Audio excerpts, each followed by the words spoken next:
Time being 7 o'clock, I call the Hastings City Council meeting to order. Please stand for the Pledge of Allegiance.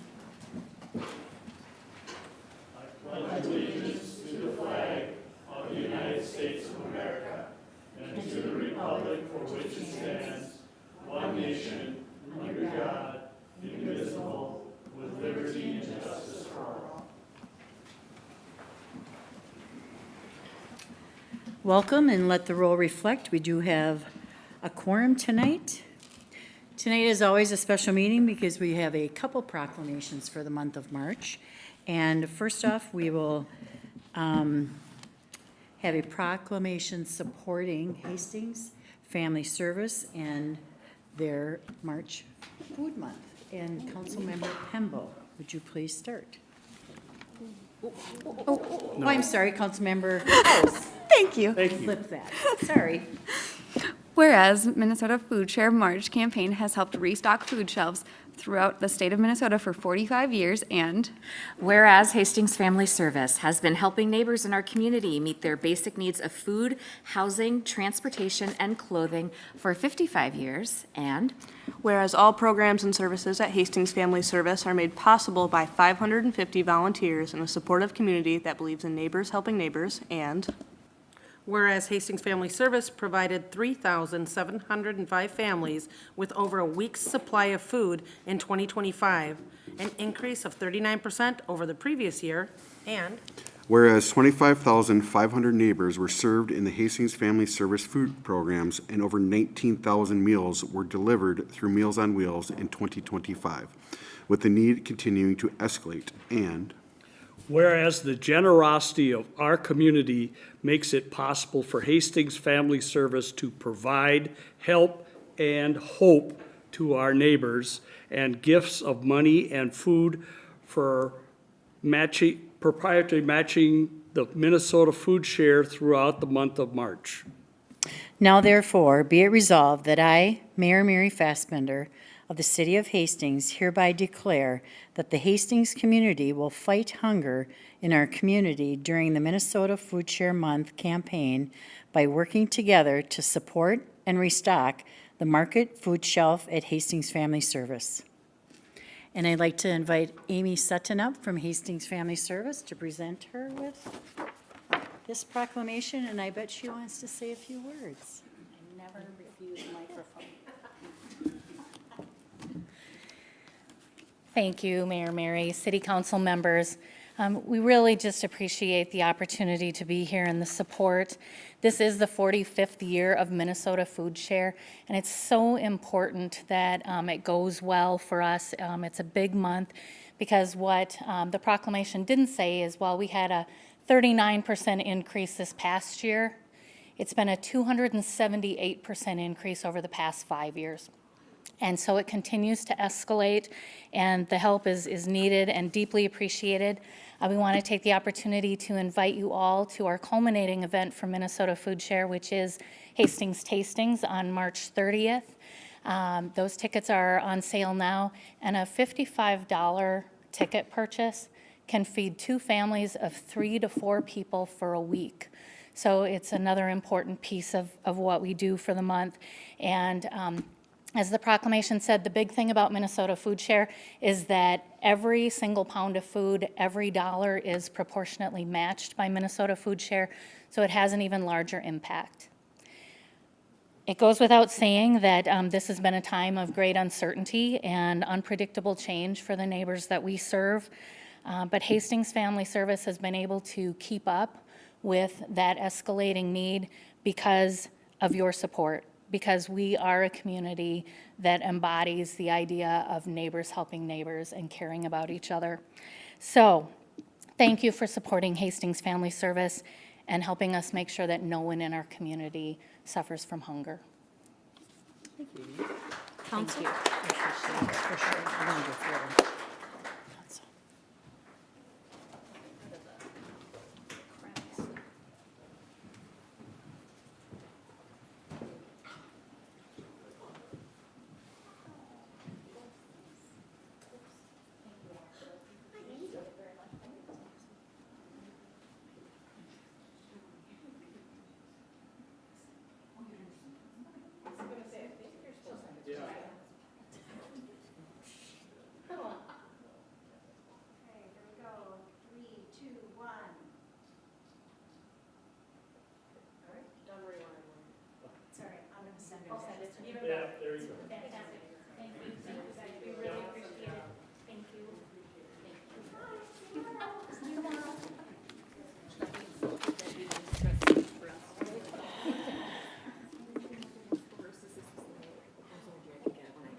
Thank you, Council. Our second proclamation tonight is for multiple sclerosis, and we have with us Mary, who is always a huge supporter for us, and we have a proclamation to be read, and Councilmember Pemble, if you would start.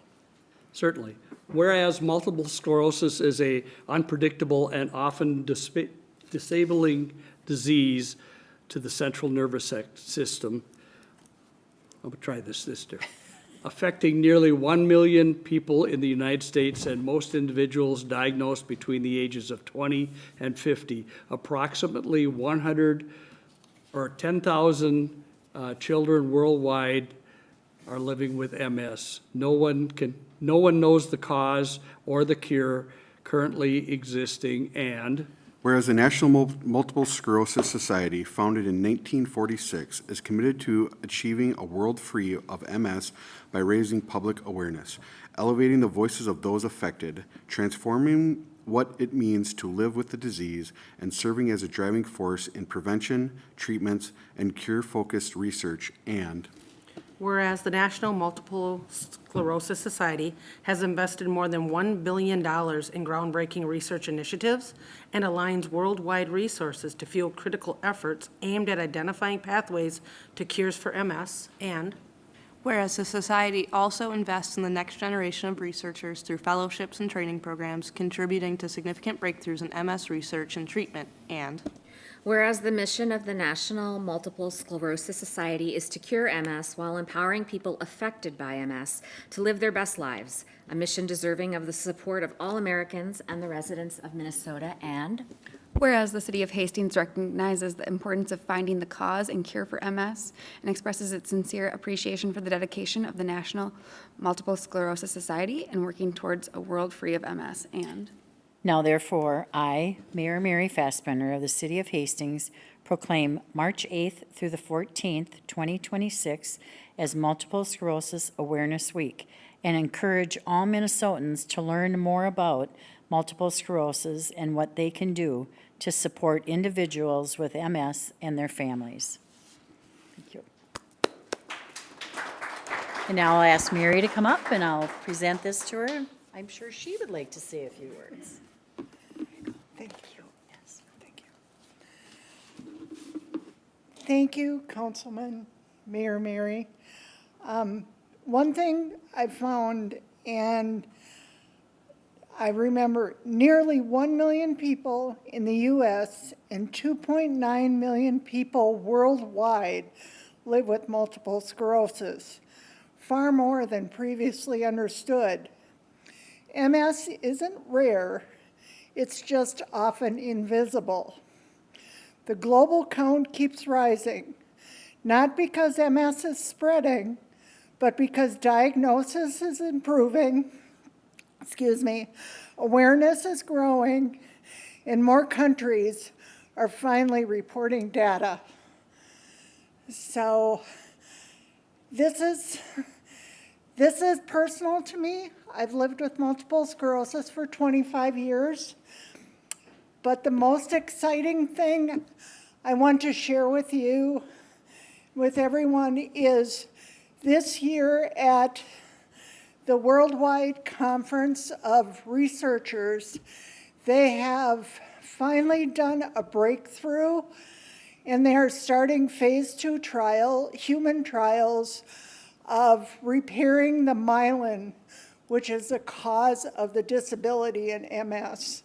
So for the first time in my lifetime of MS, we have a viable point to slow down, stop, and repair damage. So I'm extremely, and that is all through awareness, of this week. So thank you for your proclamation, and thank you for your support.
right. Council approval of minutes from the February 17th meeting? Okay. Thank you. Comments from the audience. At this time, we will hear comments from the audience. If you'd wish to speak to council at this time, please step forward to the podium, state your name and address, and we will hear your comments. See no one, and no one on Zoom. All right, council items to be considered. We did receive an appeal from Broadway Pizza after the packets went out, so let's move that from the consent agenda to public safety. Council members, are there any council items to be considered other than that? Okay, okay with moving that? All right, council, I would accept the motion for the consent agenda. Councilmember Pemble and a second by Councilmember Verichoff. All those in favor of the motion state by saying aye. Aye. Aye. Opposed to that motion state by saying nay. And that motion prevails. Tonight, under awarding of contracts, we have the 2026 Neighborhood Infrastructure Improvements and Authorization for Advertisement for bids. And for this item, we will have an introduction by our consulting engineer, Cody Matheson. Welcome, Cody. Thank you, Mayor. Good evening, Mayor and Council. Thanks for having me tonight. So tonight is part 2 of, I'll call it our 3-part series for the neighborhood project. So you'll see us one more time on this one. But tonight we are covering the proposed scope and features of the project, and we'll be holding a public hearing for that. I just want to say it's worth noting here at the beginning that we will have a separate hearing on assessments at a later date. That'll be on April 6th. So tonight is covering predominantly the scope and features of the project. So what we'll cover tonight, I'll give a brief presentation, and then we will conduct the public hearing and ultimately looking for a resolution to approve our plans and specs and then authorize our advertisement for bids. So the 2026 project map you've seen quite a few times now, so I won't belabor this point, but the project includes Pleasant Drive from Trunk Highway 55 to 4th Street and 4th Street West from Pleasant Drive down to River Street. We'll get more into the division of what's taking place in those various segments here as we go along. So as is the goal with the neighborhood infrastructure improvements every year, we're looking to address failing pavement and curbing that's beyond useful life. There's plenty of that on both of those streets if you've driven them recently. It's also a great opportunity to address aging utilities, water mains, sanitary sewers, which we also have a lot of on both these roadways. We like to look at enhancing pedestrian facilities with the level of investment going on these projects. We also look to optimize our street widths for traffic calming and better our O&M and long-term costs going forward on these roadways. So what we're going to be looking at in the reclaim sections, these are sections where we're going to be leaving the existing curb lines largely in place, still doing a relatively robust pavement improvement. The width is going to be varying in those sections right now. We're looking at Pleasant Drive, Trunk Highway 55 to Whispering Lane, a little bit wider section. That's going to remain as it sits today. Same thing with 4th Street from Pleasant Drive to Farm Street. The utilities in these roadway sections are better. They're newer materials. Otherwise, if they're not newer, they just don't require immediate maintenance, so we're able to get a little bit more useful life out of those. That's why we're able to do the reclaim improvement. The reconstruction sections, Pleasant Drive from Whispering Lane all the way down to 4th Street, and then 4th Street from Farm to River, it's a little bit of a different story. I think we were up to 3 water main breaks in 2 years on 4th Street near State, so it's definitely overdue to be hitting the utilities in that portion. And then essentially, as a result of needing to do a full utility reconstruction in these sections, we're going to get all new curb and gutter, new roadway completely. As I mentioned, every year we do take a look at the pedestrian improvements with the City of Hastings neighborhood infrastructure improvements and the people movement plan, which is essentially the guiding document that covers pedestrian improvements that are going to be looked at with any future CIP. So here in this product area, Pleasant Drive and 4th Street, The only addition that was called for was a new trail on Pleasant Drive. So essentially, we looked at both sides with this project, what would be the better side to add the trail. They were both feasible, but ultimately the west side provides better connectivity. There's an existing trail from County Road 42 down to 4th Street already on the west side. And then in 2023, the city invested in a trail from 15th Street down to County Road 46. So this is getting one step closer to having a full trail system on the west side of Pleasant Drive all the way from County Road 42 to County Road 46. We were also able to coordinate with MnDOT to accommodate the proper pedestrian facilities at Highway 55 for getting across there.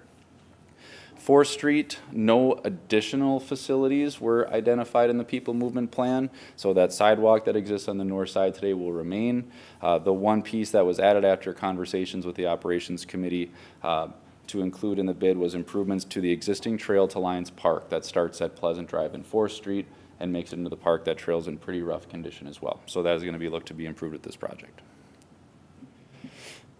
A very colorful picture of Pleasant Drive here, but just kind of trying to highlight that this roadway has a lot of different demands as you traverse south to north. So the orange section, the southernmost section, is where we've got our turn lanes and accommodations as you approach Highway 55.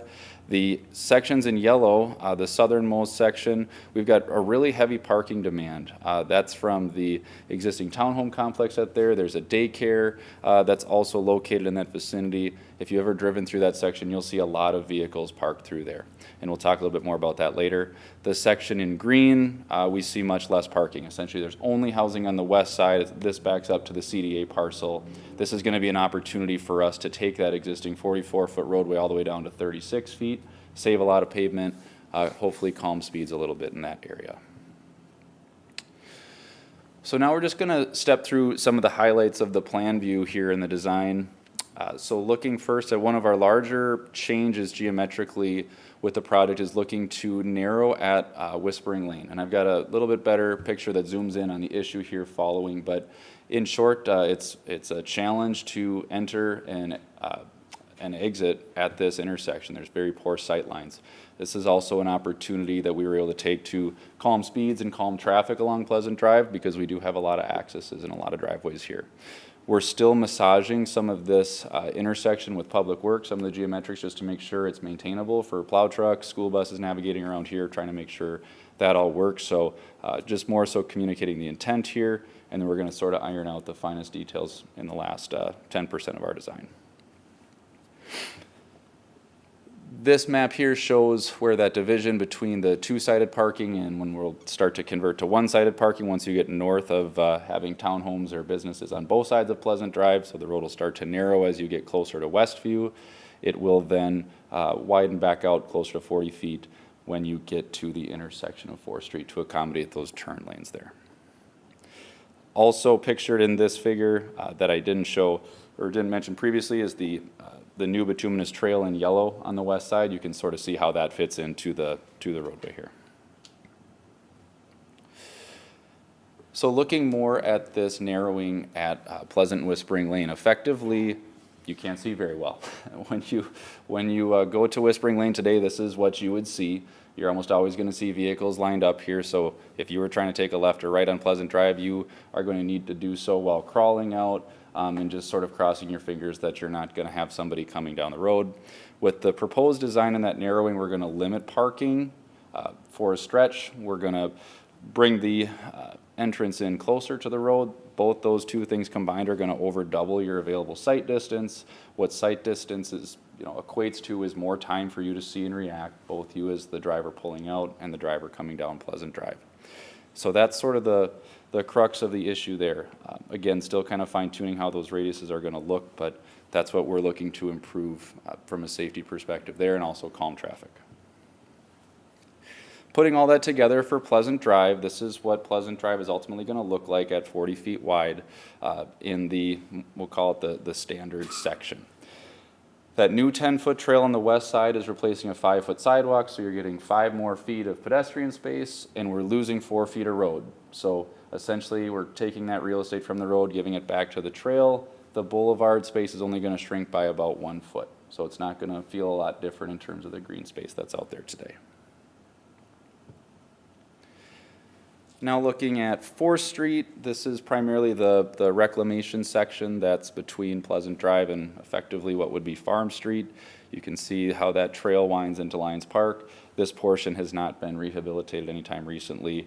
Where you see us stopping there along 5th Street, from there to the east inward to the park has been improved more recently. So that's why we're stopping right there. One thing I did mention when I was here last month talking about the feasibility report is that what we did hear at our open house from folks on 4th Street was the concern for speeds and cut-through traffic, right? So what we did look at here is the midpoint of Pleasant Drive and River Street is actually Ash Street. It's almost perfectly in the middle. It's an intersection that has an opportunity to incorporate some traffic calming. Somewhat similar to what we saw at Whispering Lane or what you've seen at 15th Street and Prairie Street. This is an area where we're able to do this without impacting any driveways negatively, so it also provides a good opportunity to do that. Down below, we're showing a pretty standard section for the remainder of 4th Street. A lot of driveways, just keeping street parking relatively consistent. We are eliminating, as of right now, or proposing the elimination of the Tilden angle parking. Again, for those who are familiar with 4th Street, you'll know that there's some angled stalls there. There's about 7 of them. When we take this away, there's still going to be about 3 or 4 parallel stalls, so it's not a huge change. They effectively stated they don't really need them. It's primarily actually residents that end up using them. Police Chief Wilski has stated many times in the past that we're not big fans of this angled parking and people backing out and 90-degree backing onto our collector roadways. And again, putting that together for 4th Street, very similar, a little bit narrower than Pleasant Drive. It's 36 to 37.5 feet today, and we're actually going to be putting it back at a consistent 38 feet. So not trying to sound inconsistent with our intents typically to narrow and calm streets, but it's actually only 2 blocks of 4th Street that are 36 feet today. So most of the corridor is actually only widening about 6 inches, so 3 inches either side, just trying to bring it to a consistent width and give sufficient space, a full standard parking lane on 4th Street. Total project cost right now, this is all fees, soft cost, construction cost is just over $4.8 million with about $1.2 million in utilities and about $3.6 million for the street and storm sewer costs. Some of that will be reimbursed through special assessments over the next 10 years. Getting into the assessments, just at a high level here, again, reminder, we will have a separate hearing on the assessments themselves, but the total amount estimated right now to be collected by assessments is just about $680,000. You can see the rates there based on the type of home on the project, ranging from $6,300 per lot for single-family homes down to about $3,100 for condominiums. And at the assessment hearing, again, we'll get a little bit more into the methodology, other lot types as they pertain to this project. Where we're at in the greater picture of the project timeline, we're here tonight, March 3rd, with the public hearing. We're at about a 90-95% design right now, looking for council to approve our plans and specs and authorize us to advertise for bids. And you can see through the month of April, we'll keep working towards our bid procurement. And then in early May, the fund begins and we get to start construction and start getting this thing built. So that's how things are looking right now from a schedule perspective. Just wanted to highlight that, as part of these public improvements, we're always going to strive for excellent, project communications, whether it's through weekly updates or Bo out there putting door hangers on folks' homes when critical activities might cause disruptions. And then our engineering staff will be on this project through its entirety. The project website is now new and improved, so that is up and running. And right now, that's home to all the figures that you're seeing through these presentations. And then looking forward, that's going to be the home for construction updates and things of that nature once things are actually getting built. And that's all for my formal presentation. Okay, thanks, Cody. I think we'll open the public hearing first and then have the discussion from council. At this time, I will open the public hearing to speak of the infrastructure project.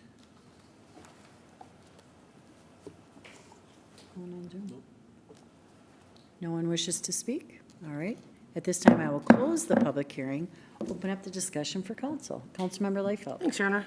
It's nice to see you, Cody. Know we're in good hands here. So question for you, as we're looking at the map, a lot of this section of Pleasant and Fourth, there are some pretty big sections that don't have homes, right? There's that section along Pleasant that runs along the CDA site. There's the section up front that abuts to the frontage road. And then we get down to the apartments. We take a right onto Fourth Street. We've got the apartments which aren't street facing there. And then Yeah, they do have an access. they do have, not on Fourth Street, they don't. Correct. So that section of Fourth Street, across from that on the north side is some farmland. How did we look at assessment rates? So I know we have our mathematical equation. Was that affected at all due to the fact that there are not near as many doors in this area? How did we get to this? Yeah, Councilmember Liefeld, thanks for that question. So the way assessments were looked at for this project is, I'll start with, maybe some of those examples of no doors, so like rear frontage. When we've had rear frontage only historically, which the CDA, for example, has rear frontage only, they are not being assessed. So traditionally, Pleasant Drive had a lot of these south of 15th Street homes that, for example, Old Bridge Lane, they were not assessed for Pleasant Drive, when it was in the back of their homes. We're usually only looking at corner lots, the front or the side lots. So that's sort of the rear frontage piece. Otherwise, what the appraiser did was just looked at, benefiting parcels on a per parcel basis. So agriculture was looked at separately. The Westview Apartments were looked at separately for, their access that just comes to Pleasant. There's a dividing parcel, as you mentioned, between the Westview Apartments and Fourth. So they were really just looked at for their benefit on Pleasant Drive. So I'm not sure if that answers your question. It does. So secondary question to that follow-up would be, it appears then that we're, as a city, we're paying a little bit more in what we're putting in because there's not. Doing a level of improvement with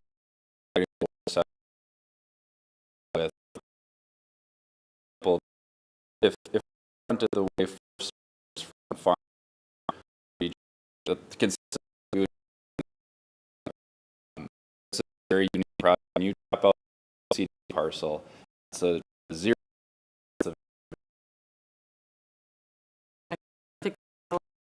Movement.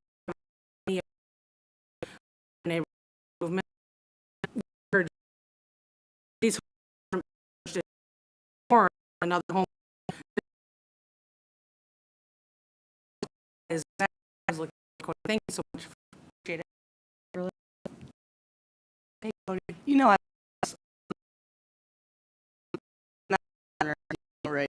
I use Pleasant and Fourth Street as everywhere on. Starting Fourth or at times get on 55 or the roads.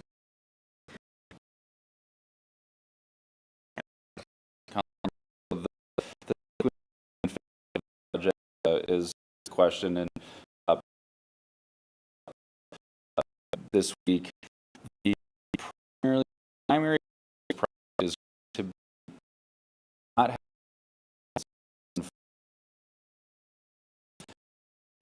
there will inevitably maybe a period where one node is picking up things.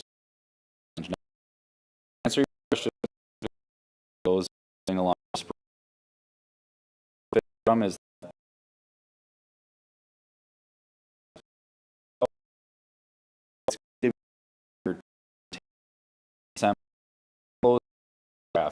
not close during time, but we are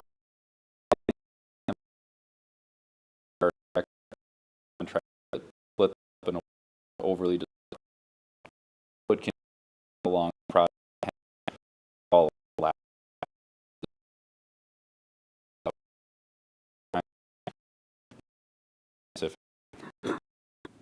long way of answering your question. There may be a time when we have no way to send you but the long way around, and that I apologize in advance for that, but I not think that far. we'll try to minimize the duration of time that takes place. Awesome. Thank you, Cody.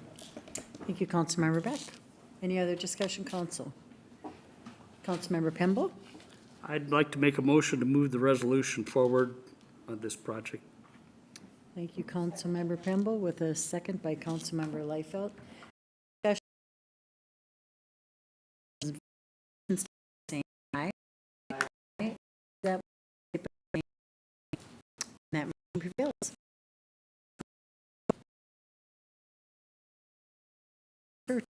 Thank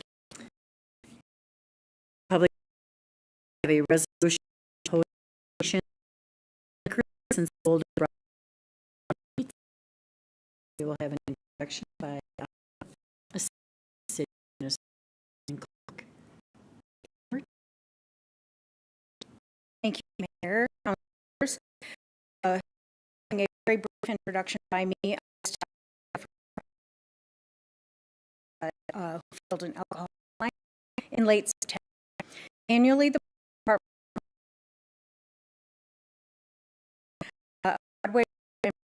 sold alcohol to an underage patron. Ordinance states the first violation, which this was, resulted in a $500 civil penalty or $1,000 civil penalty. The difference is linked to whether or not the establishment and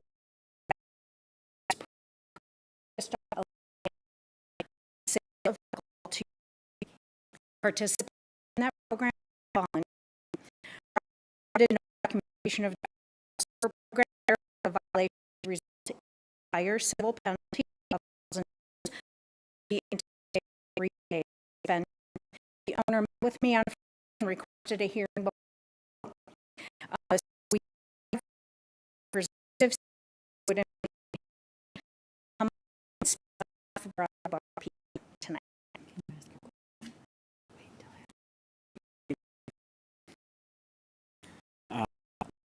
I've never heard this before. I have active 60 years and many on our we do believe that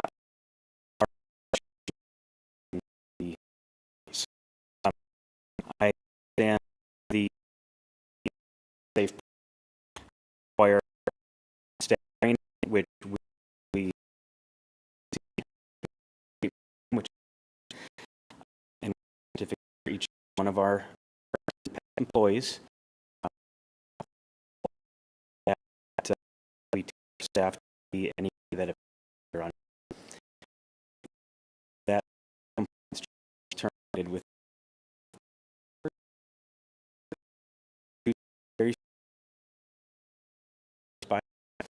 and it's not common. Know that I'm familiar with and that we're not. This 1953, our current ownership restaurant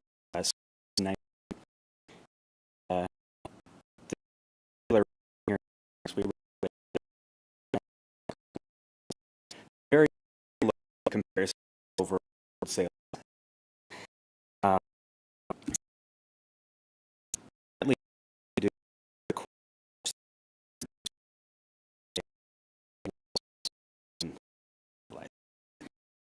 we operate with integrity and genuine.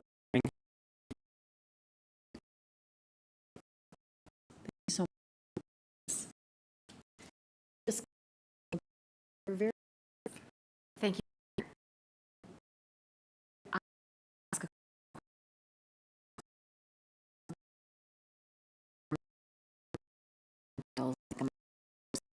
Out one of that particular hardship.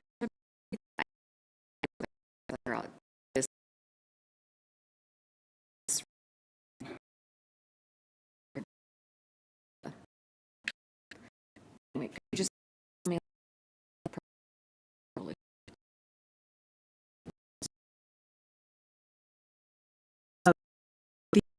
a farm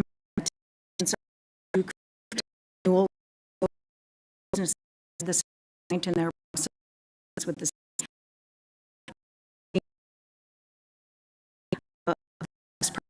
program record at just first and then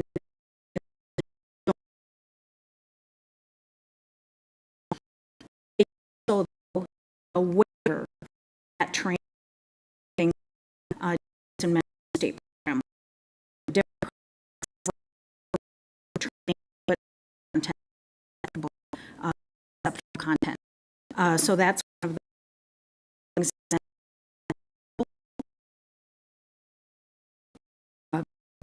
since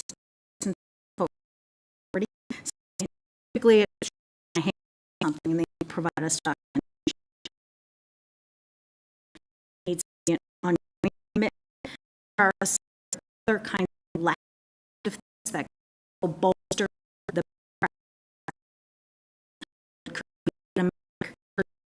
that someone doesn't have to look at the car, run it through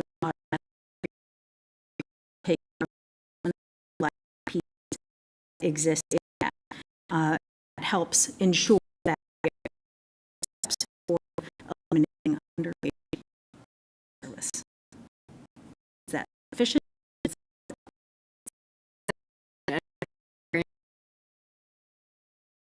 Mayor, is there a significant or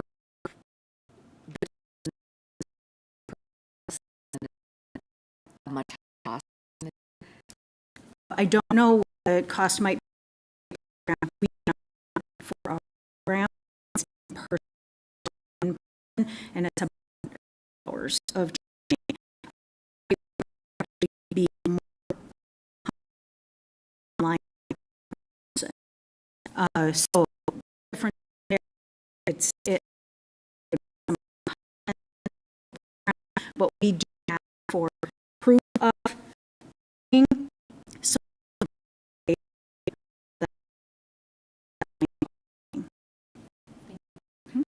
Member Durga, thank you, Kelly.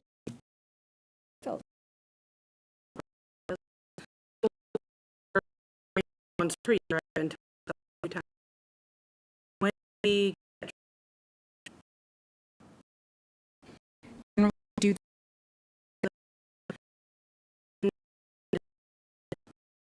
we open, last year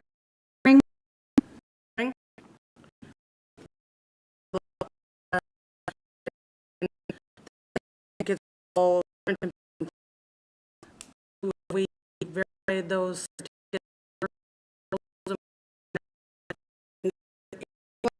the question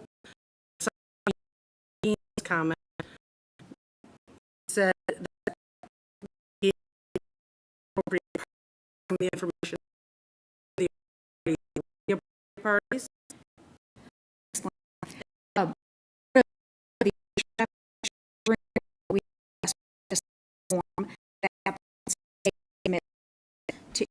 their desire to in our if you participate or not participate on the form if you choose to participate but want credit equal credit for the program that you are substituting for our own need.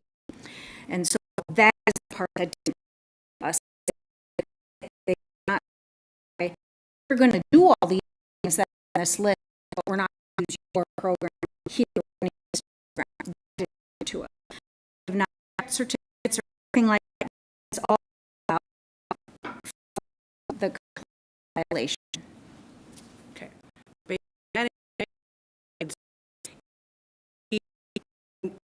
I'm to say, geez, just charge the I think we need to know if this it's on and the employee who had been let go had completed it, said I'd be told with yeah was a problem.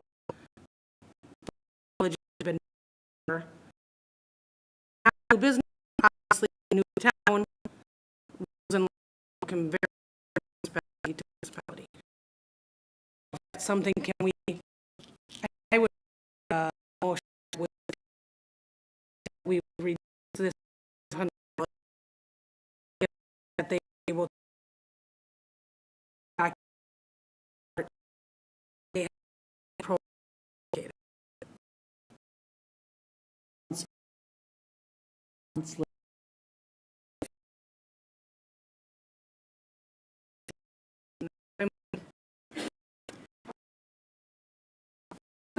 Can interrupt or get far with formal adoption resolution.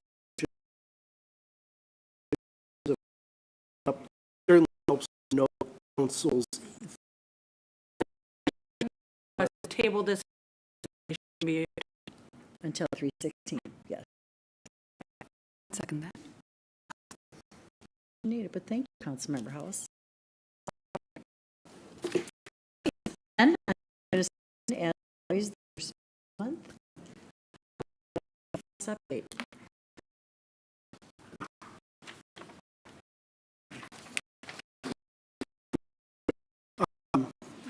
Brief update this evening. Construction continues. We're anticipating that the underground work, some excavation and pipe installation will be completed, and then moving on to the next stage in late March. So rock and winter weather just make for some slower work, but it continues. A couple of months ago had noted that a neighboring property had claims or complaints about cracked concrete. Those claims have been submitted to insurance for review. I do want to note that our contract with Magni definitively states that Magni, as the contractor, is responsible for damage claims made due to the work. Also of note, earlier this evening, March 2nd, City Council held a closed session meeting to discuss legal strategy regarding potential litigation against the 3M company. There is no action this evening. And then last note, we have required mediation with Carboni's Pizza. That is scheduled for April 30th. If there are any questions. Thank you, Dan. Any questions, Council? All right. Any announcements, Council? All right, I do have a few. Happy birthday to the City of Hastings, incorporated as a city 169 years ago on March 7th, 1857, if you didn't know. First review of Community Investment Fund applications will be Monday, March 9th. You can bring your clean used sports equipment in good usable condition to sports equipment swap on Tuesday, March 10th at the high school. Meetings coming up. Monday, March 9th, 7 p.m. a Finance Committee meeting and also a 7 p.m. Planning Commission meeting. Wednesday, March 11th, 6 p.m. Arts and Culture Commission meeting. Thursday, March 12th, a 6 p.m. HEDRA meeting. Monday, March 16th, 5:30 p.m. City Council workshop and a 7 p.m. City Council regular meeting. With that, I will ask for a motion to adjourn. Councilmember Pemble? Councilmember House? All those in favor of the motion state by saying aye. Aye. Opposed to that motion state by saying nay. And we are adjourned.